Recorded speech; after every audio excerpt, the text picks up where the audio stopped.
Sir. You know what? I always thought it was World War I. And I think, I guess I'm picking on Harvard. I think it was a Harvard grad. And if they got behind enemy line, they had to produce a challenge point so they wouldn't get shot. So they came back in. But now it's given by, anyone can do a challenge coin. But this is my challenge coin. This one I own. I designed it. See, in the Coast Guard, when you become a flag, you can get a challenge coin by the Coast Guard. But then I'd have to document, well, I gave it to Cadet Schultz, and the reason was because I thought he was a good guy. Well, that isn't good enough reason. You owe us $3 for crying out loud. I made my own. So I'm giving you my challenge coin. Thank you, sir. There you go. Oh, sir. Thank you. Thank you, sir. Don't worry, I brought plenty. That's why I wanted to know how many were here, Colonel. Thanks, sir. You're welcome. Thank you, sir. You're welcome. And I'll tell you, when I got my first challenge coin was when I was a commander at US Transcom. No, I never got one up till that point. I didn't even know what they were.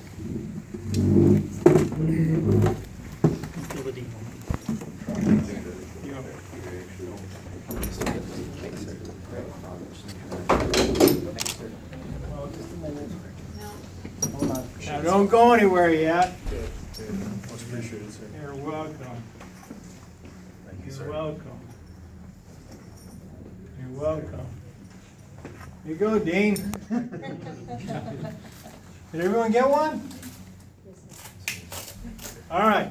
Now, what the heck did he do with that challenge coin? Well, take a look at this challenge coin. Did you get one? Yeah, you get one. Photographer always gets one. Thank you. Look at that challenge coin where it says honor, respect, and devotion to duty. You see that? Yes, sir. Sir, you know what that is? I wouldn't be surprised. That's our core values for the Coast Guard. Honor, respect, and devotion to duty. That pin on top, that's this PSU pin. Not too many active duty folks that have a PSU pin. It's mainly reservists that have a port security unit pin because we have 8 port security units throughout the nation. And PSU 303 Milwaukee was the first port security unit to be recalled for the Gulf War, and the first Coast Guard Reserve unit to be recalled since World War II, so we're pretty proud of that. This up here is the boat forces pin. That just means that I commanded boats. So I'm talking small boats, 22 footers, 25 footers. We have, in a complement of a port security unit, you have 6, well, now they're 30 footers, but you have 6 boats, 2 high performance engines for every boat. You got to complete a 117 person unit is what we deploy with. So we can go anywhere in the world and we can be operational. At least I always stress it with my troops. I expect us to be operational. I expect boats and water within 24 hours at the time we land. And we can survive there provided somebody provides fuel for us. We can survive there for 30 days because we bring our own MR8. And you will enjoy them.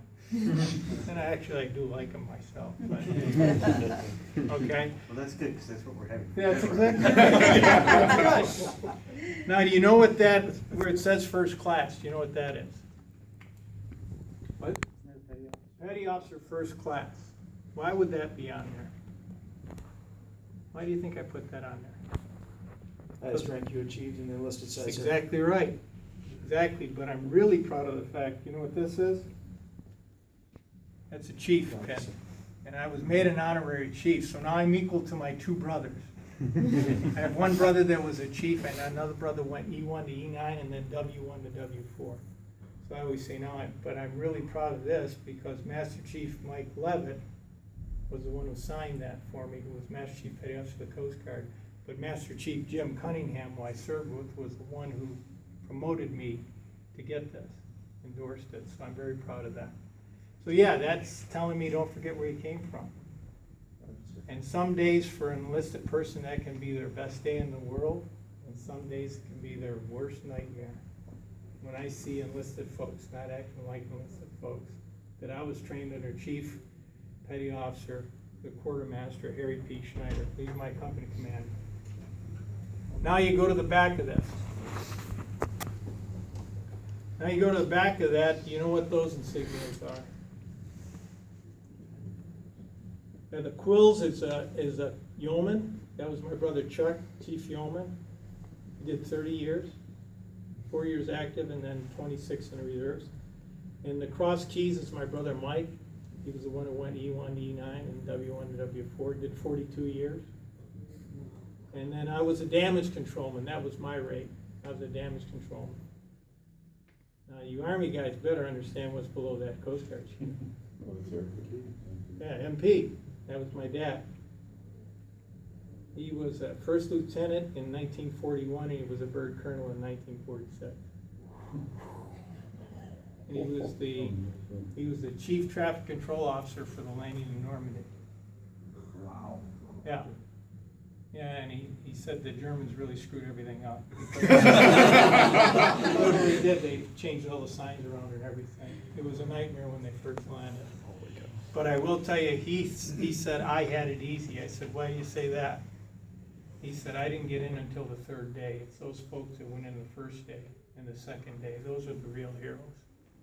And I've never been to Normandy yet, but he talks very reverently about the Rangers in those first 10. He said, those are the real heroes. He said, I had it easy compared to those guys. Air Force is for my sister. Did 4 years in the Air Force. And the Marine Corps is for my son-in-law. He's got 10 years in now in the Marine Corps. And then you can see patriotism, preparedness, and professionalism. Those in circle are Coast Guard Reserve Shield.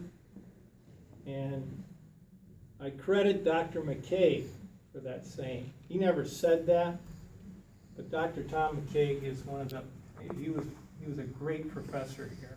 I think you knew him. Yeah, he's a great guy.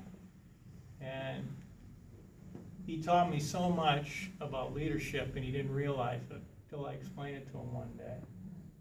And he was just an outstanding professor and an outstanding person. But I believe strongly there's no problems in life, just numerous leadership and learning opportunities. And Dr. McCaig always talked about, you make a mistake, you get over it. Give yourself 24 hours to get over it. Well, there's times where it's good for mental health, but don't take 24 hours. As I've told my folks, they said, you can have your Chardonnay moment right now, whining period.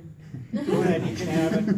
We're gonna count, okay, 10 seconds, your whining period's over, okay, let's figure it out, how we're doing. But you do need that. And you need to have a confidant that you can go to and kind of whine a little bit and get it off your chest. But it's been a pleasure being with you, and thanks so much. I know I've taken all their time and everything, so I appreciate it. But thanks a lot. Thank you very much, sir.